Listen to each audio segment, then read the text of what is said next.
Hi hello friends, ಇವತ್ತು ನಾನು ನಿಮಗೆ ಸ್ಟಡಿ ವ್ಲಾಗ್ ಜೊತೆ ಬಂದಿಲ್ಲ. ಅದಕ್ಕೆ ಬದಲಾಗಿ ಒನ್ ಡೇ ಪಿಕ್ನಿಕ್ ವ್ಲಾಗ್ ಜೊತೆ ಬಂದಿದ್ದೇನೆ. ಇವಳೇನು ಬೆಳಗ್ಗೆನೇ ಎಲ್ಲಿಗೆ ಹೊರಟಿದ್ದಾರೆ ಅಂತ ಅನ್ಕೋತಿದ್ದೀರಾ?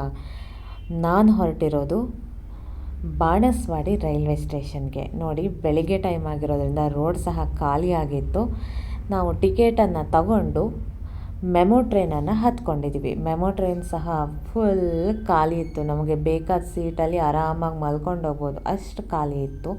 ನಾವು ಹತ್ತೋ ಸ್ಟೇಷನ್ನಲ್ಲಿ ಮಾತ್ರ ಅದನ್ನು ಹತ್ಕೊಂಡ್ವಿ. 5:50ಕ್ಕೆ ಬಾಣಸ್ವಾಡಿಯಿಂದ ಈ ಟ್ರೈನ್ ಸ್ಟಾರ್ಟ್ ಆಗುತ್ತೆ. ಅಲ್ಲೇ ನಾವು ಹತ್ಕೊಂಡಿದ್ದು.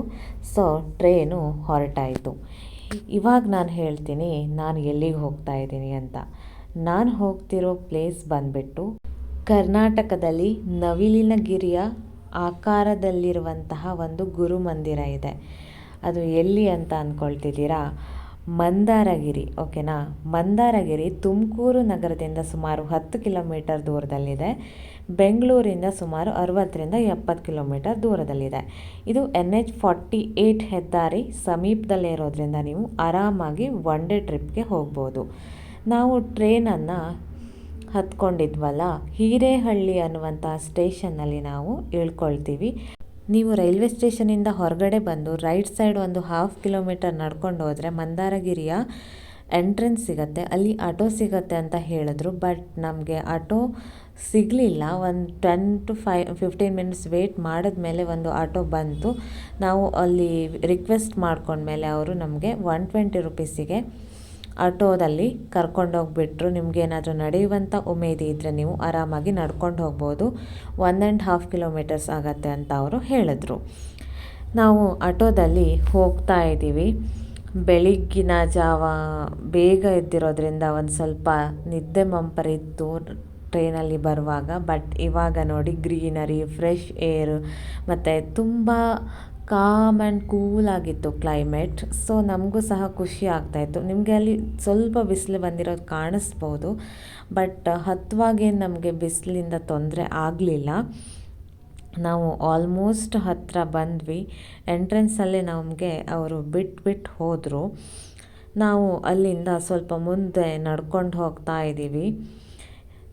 ಪರಿಸರವನ್ನು ನೋಡ್ತಾ ನಡ್ಕೊಂಡು ಹೋಗೋದೇ ಏನೋ ಒಂಥರ ಖುಷಿ ಅನ್ಬೋದು. ನಾವು ಮಾರ್ನಿಂಗ್ ಬ್ರೇಕ್ಫಾಸ್ಟನ್ನು ಮಾಡಿರಲಿಲ್ಲ, ಅದಕ್ಕೋಸ್ಕರ ಅಲ್ಲೇ ಸುತ್ತಮುತ್ತಲು ಕೇಳಿದ್ವಿ.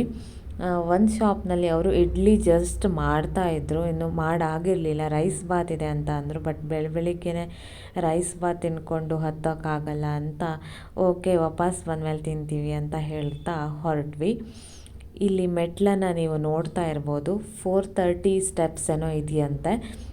ನಿಮಗೆ ನಡೆಯೋಕ್ಕಾಗಲ್ಲ ಅಂತ ಅಂದರೆ ಅಲ್ಲಿ ಅಲ್ಟರ್ನೇಟಿವ್ ಇದೆ. ಅಂದರೆ ನೀವು ಓನ್ ವೆಹಿಕಲ್ ಏನಾದರೂ ತೊಗೊಂಡು ಬಂದಿದ್ದರೆ ಅಥವಾ ರಿಕ್ಷಾವನ್ನು ಮಾಡ್ಕೊಂಡು ಬಂದಿದ್ದರೆ ಬೆಟ್ಟದ ಮೇಲ್ಗಡೆವರೆಗೂ ವೆಹಿಕಲಲ್ಲೇ ಹೋಗ್ಬೋದು. ಸ್ಟೆಪ್ಸನ್ನು ಹತ್ಕೊಂಡು ಹೋಗಲಿಕ್ಕೆ ಇಷ್ಟ ಇದ್ದವರು ಮಾತ್ರ ನೀವು ಸ್ಟೆಪ್ಸನ್ನು ಹತ್ಕೊಂಡು ಹೋಗ್ಬೋದು. ಸ್ಟೆಪ್ಸ್ ಹತ್ತೋದು ಕಂಪಲ್ಸರಿ ಅಲ್ಲ. ಯಾಕಂದರೆ 430 ಸ್ಟೆಪ್ಸ್ ಇರೋದ್ರಿಂದ ಎಲ್ಲರಿಗೂ ರೂಢಿ ಇರಲ್ಲ ಅದು. ನಾನು ಸಹ ಒಂದು 3-4 ಸಲ ಸ್ಟಾಪ್ ಮಾಡ್ತಾ ಸುತ್ತಲೂ ನೋಡ್ತಾ ಫೋಟೋಸ್ ತಗೊಳ್ತಾ ಮಾತಾಡ್ತಾ ನಾನು ಮತ್ತು ನನ್ನ ಹಸ್ಬೆಂಡ್ ಇಬ್ಬರೂ ಸಹ ಹೋದ್ವಿ. ಮೇಲ್ಗಡೆ ಹೋದ್ಮೇಲೆ ನಿಮಗೆ ಫುಟ್ವೇರನ್ನು ಹೊರಗಡೆ ಇಟ್ಟು ಹೋಗೋದ್ರಿಂದ 5 ರುಪೀಸ್ ಚಾರ್ಜ್ ಮಾಡ್ತಾರೆ. ಅಲ್ಲಿ ಅದನ್ನು ಇಟ್ಬಿಟ್ಟು ನಾವು ಒಳಗಡೆ ಹೋದ್ವಿ. ನೋಡಿ, ಒಳಗಡೆ ಎಷ್ಟು ಪೀಸ್ಫುಲ್ಲಾಗಿ ಕಾಣಿಸ್ತಾ ಇತ್ತು. ನಮಗಂತೂ ತುಂಬ ಅಂದರೆ ತುಂಬಾ ಇಷ್ಟ ಆಯಿತು. ಇದನ್ನು ಬಸದಿ ಬೆಟ್ಟ ಅಂತಲೂ ಕರೀತಾರಂತೆ. ಯಾಕಂದರೆ ಬಸದಿ ಅಂದರೆ ಜೈನ ದೇವಾಲಯ. ಈ ಬೆಟ್ಟದ ಮೇಲೆ ಸುಮಾರು 12ರಿಂದ 14ನೇ ಶತಮಾನದ 4 ಪ್ರಾಚೀನ ಜೈನ ಬಸದಿಗಳಿರೋದ್ರಿಂದ ಇದನ್ನು ಬಸದಿ ಬೆಟ್ಟ ಅಂತಲೂ ಕರೀತಾರೆ. ಇದು ಜೈನ ಧರ್ಮದವರ ಪ್ರಮುಖ ಯಾತ್ರಾ ಕ್ಷೇತ್ರ ಅಂತಲೂ ಹೇಳ್ಬೋದು. ನಾವು ಇದನ್ನೆಲ್ಲ ನೋಡಿಕೊಂಡು ಒಂದಿಷ್ಟು ಫೋಟೋಸ್ ತಗೊಂಡ್ವಿ. ಮತ್ತು ಕೆಲವೊಬ್ಬರು ಫೋಟೋಸ್ ಕೇಳ್ತಾ ಇದ್ದರು ತೆಕ್ಕೊಡಿ ಅಂತ, ಅವರಿಗೂ ಸಹ ಫೋಟೋಸನ್ನು ತೆಕ್ಕೊಟ್ವಿ. ಹಾಗೆ ಕೆಳಗಡೆ ಲೇಕನ್ನು ನೋಡಲಿಕ್ಕೆ ಹೋಗಬೇಕು ಅಂತ ಅಂದ್ಕೊಂಡ್ವಿ.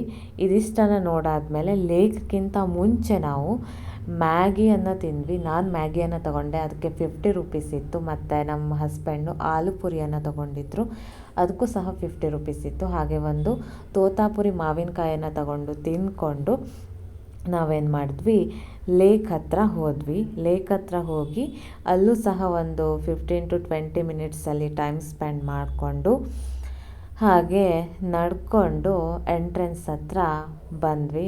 ಅಲ್ಲಿ ಆಲ್ಮೋಸ್ಟು ಒಂದು 3/4 ಕಿಲೋಮೀಟರ್ ಆಗ್ಬೋದೇನೋ ಲೇಕಿಂದ ನೀವು ನಡ್ಕೊಂಡು ಬಂದರೆ. ಓನ್ ವೆಹಿಕಲ್ಸ್ ಇದ್ದರೆ ತೊಂದರೆ ಇಲ್ಲ, ಬಟ್ ನಾವು ಓನ್ ವೆಹಿಕಲನ್ನು ತಗೊಂಡು ಹೋಗಿಲ್ಲ. ಟ್ರೈನಿಗೆ ಹೋಗಿರೋದ್ರಿಂದ ಪದೇ ಪದೇ ಆಟೋಕ್ಕೆ ಕಾಲ್ ಮಾಡಿ ಕರೆದು ತಿರುಗೋದು ಅಂದರೆ ಕಷ್ಟ ಆಗುತ್ತೆ. ಅದಕ್ಕೋಸ್ಕರ ಮತ್ತು ನಮಗೆ ನೇಚರ್ ಮಧ್ಯೆ ನಡ್ಕೊಂಡು ಹೋಗೋದಂದರೆ ತುಂಬ ಇಷ್ಟ. ಯಾಕಂದರೆ ನಾವು ಸಹ ರೂರಲ್ ಬ್ಯಾಕ್ಗ್ರೌಂಡಿಂದನೇ ಬಂದಿರೋದ್ರಿಂದ. ವಾಪಸ್ ಬಂದುಬಿಟ್ಟು ಕೆಳಗಡೆ ಎಳನೀರನ್ನು ಕುಡಿದ್ವಿ. ಎಳನೀರಿಗೆ ಅವರು 60 ರುಪೀಸನ್ನು ಚಾರ್ಜ್ ಮಾಡ್ತಾರೆ. ತುಂಬ ಅಂದರೆ ತುಂಬ ಚೆನ್ನಾಗಿತ್ತು. ವಿತ್ ಗಂಜಿ ಕೊಟ್ಟಿದ್ದರು, ಅದು ಸಹ ಚೆನ್ನಾಗಿತ್ತು. ಅದನ್ನು ನೋಡಿಕೊಂಡು ನಾವು ಈಗ ಕೆಳಗಡೆ ಎಲ್ಲಿ ಹೋಗ್ತಾ ಇದ್ದೀವಪ್ಪ ಅಂದರೆ ನವಿಲುಗರಿಯ ಆಕಾರದಲ್ಲಿರುವಂತಹ ಗುರುಮಂದಿರಕ್ಕೆ ಹೋಗ್ತಾ ಇದ್ದೀವಿ. ಇಲ್ಲೂ ಸಹ 20 ರುಪೀಸನ್ನು ಚಾರ್ಜ್ ಮಾಡ್ತಾರೆ ಒಳಗಡೆ ಹೋಗುವಾಗ. ಮೇಲ್ಗಡೆ ಈಗ ನಾನು ಬೆಟ್ಟವನ್ನು ತೋರಿಸಿದ್ನಲ್ಲ, ಅಲ್ಲೂ ಸಹ 20 ರುಪೀಸನ್ನು ಚಾರ್ಜ್ ಮಾಡ್ತಾರೆ. ನಾನು ಹೇಳಲಿಕ್ಕೆ ಮರೆತೆ. ಒಳಗಡೆ ಬಂದಮೇಲೆ ನಿಮಗೊಂದು ಗಾರ್ಡನ್ನು ಸಹ ಕಾಣಿಸುತ್ತೆ. ಹಾಗೆ ಅಲ್ಲಿ ಚಂದ್ರಪ್ರಭಾ ತೀರ್ಥಂಕರರ ಪ್ರತಿಮೆಯೂ ಸಹ ಇದೆ. 21 ಅಡಿ ಎತ್ತರದ ಏಕಶಿಲಾ ಪ್ರತಿಮೆ ಅಂತಲೇ ಹೇಳ್ಬೋದು. ಹಾಗೆ ಗುರುಮಂದಿರ ಸಹ ಚೆನ್ನಾಗಿತ್ತು. ಅಲ್ಲಿ ಶಾಂತಿ ಸಾಗರರವರ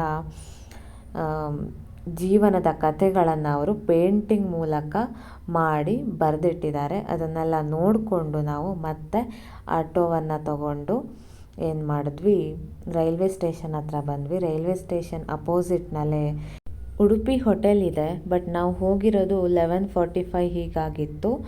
ಅಲ್ಲಿ ಅಷ್ಟೊಂದು ಆಪ್ಷನ್ಸ್ ಇರಲಿಲ್ಲ. ಅದಕ್ಕೋಸ್ಕರ ರೈಸ್ ಬಾತು, ಕೇಸರಿ ಬಾತ್ ಮತ್ತು ಮಸಾಲೆ ದೋಸೆಯನ್ನು ತೊಗೊಂಡ್ವಿ. ಬಟ್ ರೈಸ್ ಬಾತಲ್ಲಿಗೆ ಅನ್ನ ಚೆನ್ನಾಗಿ ಬೆಂದಿರಲಿಲ್ಲ. ಅದಕ್ಕೋಸ್ಕರ ಅದು ಗಂಟ್ಲಲ್ಲೇ ಕಟ್ಟಿದ ಹಾಗೆ ಆಗ್ತಾಯಿತ್ತು.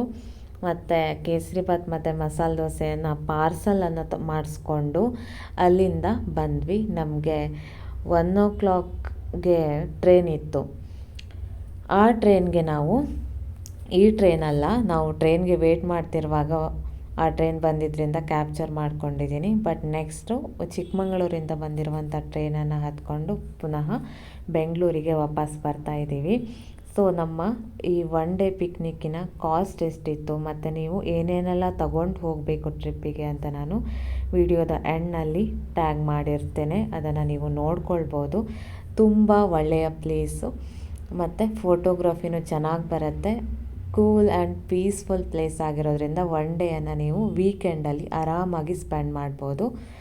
ಸೊ ವಾಪಸ್ ಬಂದಮೇಲೆ ಯಶವಂತಪುರ ಜಂಕ್ಷನ್ನಲ್ಲಿ ಇಳ್ಕೊಂಡ್ವಿ. ಅಲ್ಲಿಂದ ಮತ್ತೆ ಮೆಮೋವನ್ನು ತಗೊಂಡ್ವಿ.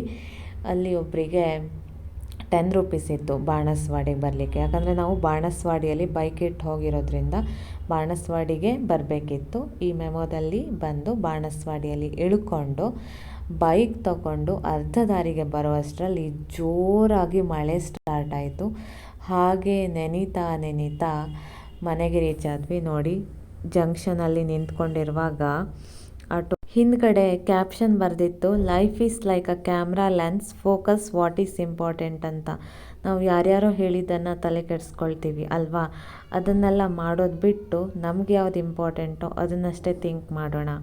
ಮನೆಗೆ ಬಂದರೂ ಸಹ ಮಳೆ ನಿಂತಿರಲಿಲ್ಲ. ಮನೆಗೆ ಬಂದು ಸ್ನಾನ ಮಾಡಿಕೊಂಡು ಫ್ರೆಶ್ ಆಗಿ ಹಾಗೆ ಬಿಸಿ ಬಿಸಿ ಕಾಫಿ ಮಾಡಿಕೊಂಡು ಕುಡಿದ್ವಿ. ಇದು ನಮ್ಮ 1 day ಪಿಕ್ನಿಕ್ ಆಗಿತ್ತು. ನಿಮಗೆ ಈ ವಿಡಿಯೋ ಇಷ್ಟ ಆಗಿದ್ದರೆ ಲೈಕ್, ಶೇರ್, ಕಮೆಂಟ್ ಮಾಡಿ. ಹಾಗೆ ನನ್ನ ಚಾನಲನ್ನು ಫಾಲೋ ಮಾಡ್ಕೊಳ್ಳಿ. ಮುಂದಿನ ವಿಡಿಯೋ ಜೊತೆ ಮತ್ತೆ ಸಿಗ್ತೇನೆ. ಅಲ್ಲಿಯವರೆಗೂ ಟಾಟಾ, ಬಾಯ್ ಬಾಯ್.